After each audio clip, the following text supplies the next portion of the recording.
नमस्कार साथियों। आज बात करेंगे बिलासपुर में हुए सनसनीखेज कुल्हाड़ी कांड की, जिसने पूरे हिमाचल प्रदेश को झकझोर कर रख दिया है। यह हमला केवल एक आपराधिक वारदात नहीं, बल्कि पुलिस जांच के अनुसार पिछले कुछ वर्षों से चली आ रही रंजिश और हिंसक घटनाओं की कड़ी से जुड़ा माना जा रहा है। इन सवालों के जवाब तलाशने के लिए हम आपको पूरे घटनाक्रम की क्रमवार जानकारी देंगे।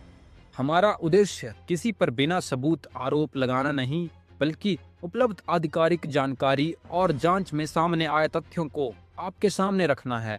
भुगत के कोर्ट से बाहर निकलता हूँ, वैसे ही कोर्ट के गेट के बाहर 10-15 कदम चल के ही मेरे पीछे से एक हमलावर आता है और वो मेरे ऊपर फायरिंग करता है। जिस फायरिंग में एक गोली मेरे पीठ से लग के छाती पे निकल जाती है और दूसरी गोली गाड़ी के शीशे पे लगती है। बिलासपुर के मंडी भराड़ी चौक पर हुए कुल्हाड़ी हमले में पुलिस ने 28 घंटे के भीतर सभी आरोपियों को गिरफ्तार कर लिया।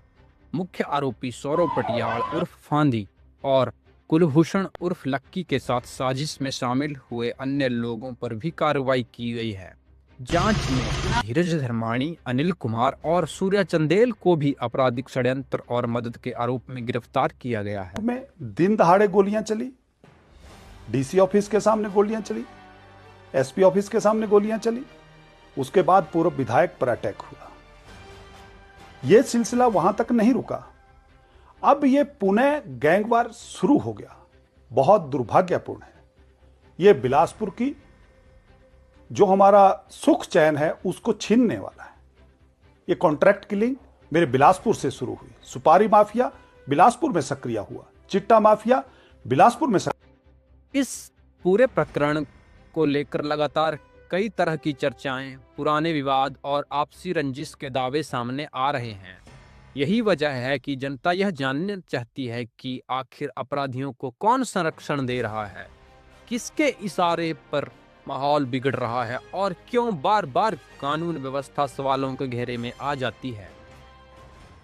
कि जब बिलासपुर में चाहे गोलीकांड होता है तब पूर्व विधायक का नाम आता है। जब दूसरी बारी गोली चलती है तो उनके ऊपर चलती है। उसके बाद अब जब अगली घटना यह होती है तब भी उनका नाम आ रहा है। तो आपका क्या झगड़ा है इनके साथ?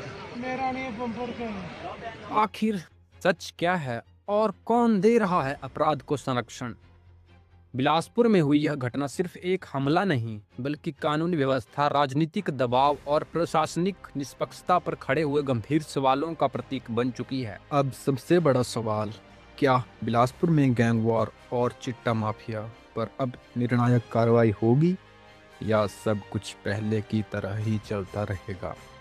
क्या अपराधियों में कानून का डर पैदा होगा या जनता यूं ही खौफ के साए में जीती रहेगी?